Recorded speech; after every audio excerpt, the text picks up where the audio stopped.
तो विधायक साहब अपना रौला दिखाने के चक्कर में कानून से खिलवाड़ कर बैठे। बहरहाल आइए अब बात करते हैं अयोध्या की। अयोध्या से आरोपों की आंधी चली है। आरोप लगे हैं श्री राम जन्मभूमि तीर्थ क्षेत्र ट्रस्ट पर। आरोप ये कि ट्रस्ट ने 2 एकड़ की जमीन को 18 करोड़ रुपए में खरीदा और यह खरीदारी हुई महज 10 मिनट में। इसे आप यूं समझिए कि जो जमीन 10 मिनट पहले 2 करोड़ रुपए की थी तो वो 10 मिनट बाद 18 करोड़ की रह गई।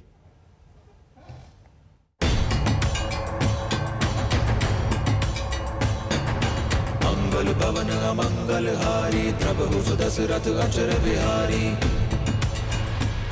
राम की नगरी इंतजार में है कि कब सरयू की लहरों में चमकेगा राम मंदिर का अक्स। कब लोग गुजरेंगे उन गलियों से जिनका एक छोर प्रभु राम के भव्य मंदिर पर जाकर पूर्ण होगा। लेकिन इस इंतजार के बीच बहुत कुछ है, बहुत कुछ घट रहा है और सियासी हलकों में बढ़ रहा है। कौन नहीं जानता कि अयोध्या का भारतीय राजनीति से चोली दामन का साथ है। कई दशकों से भारतीय सियासत की धुरी रही है अयोध्या। इस बार फिर से अयोध्या की गलियों से राजनीति की लहर उठी है, मगर इस बार इस लहर के केंद्र में राम मंदिर नहीं बल्कि राम मंदिर ट्रस्ट है और ट्रस्ट पर भ्रष्टाचार के आरोपों की चादर पड़ी है।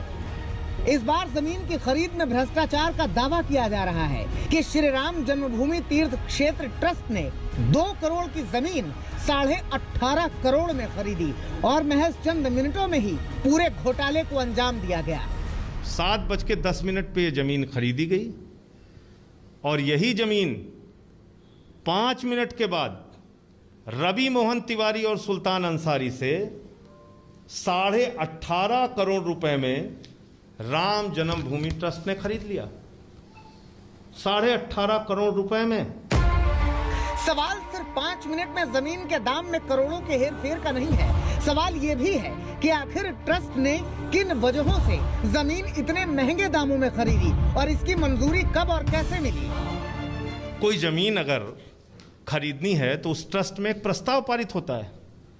5 मिनट में किसी ट्रस्ट के अंदर प्रस्ताव पारित हो गया कि ये जमीन खरीदनी है और 2 करोड़ की जमीन 18.5 करोड़ में खरीदनी है, इसका प्रस्ताव पारित हो गया। हो सकता है प्रस्ताव पहले ही पारित की उसको बात चल रही हो कि यहाँ की जमीन खरीदी जाए। अरे तो भाई जब 2 करोड़ की जमीन थी तो 16.5 करोड़ महंगी खरीदने का प्रस्ताव पारित कर दिया।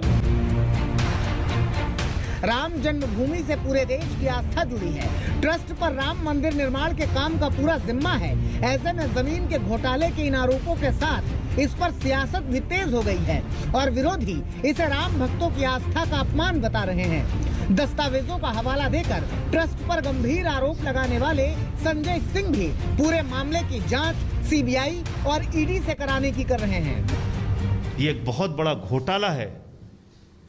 ये प्रभु श्री राम के नाम पर चंदा देने वाले करोड़ों लोगों की आस्था पर गहरी चोट है और प्रधानमंत्री जी को ईडी और सीबीआई से इसकी जांच करा के इन घोटालेबाजों को जेल के शिक्षों के पीछे डालना चाहिए। जमीन कौन सा सोना देने लगी? सिर्फ आम आदमी पार्टी ही नहीं, ट्रस्ट पर जमीन घोटाले के यही गंभीर आरोप पूर्व मंत्री पवन पांडे ने भी लगाए हैं। जब बैनामा हुआ तो ट्रस्टी गवाह थे, जब रजिस्टर्ड एग्रीमेंट हुआ ट्रस्टी गवाह थे।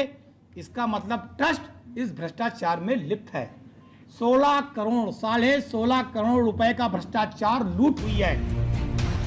इन आरोपों पर फिलहाल राम जन्मभूमि ट्रस्ट की ओर से कोई जवाब नहीं आया है। उम्मीद है कि जल्द ही घोटाले के इन आरोपों पर ट्रस्ट अपनी बात सामने रखेगा ताकि राम मंदिर ट्रस्ट के नाम पर सियासत की सच्चाई सामने आ सके। संतोष कुमार, अयोध्या, आज तक।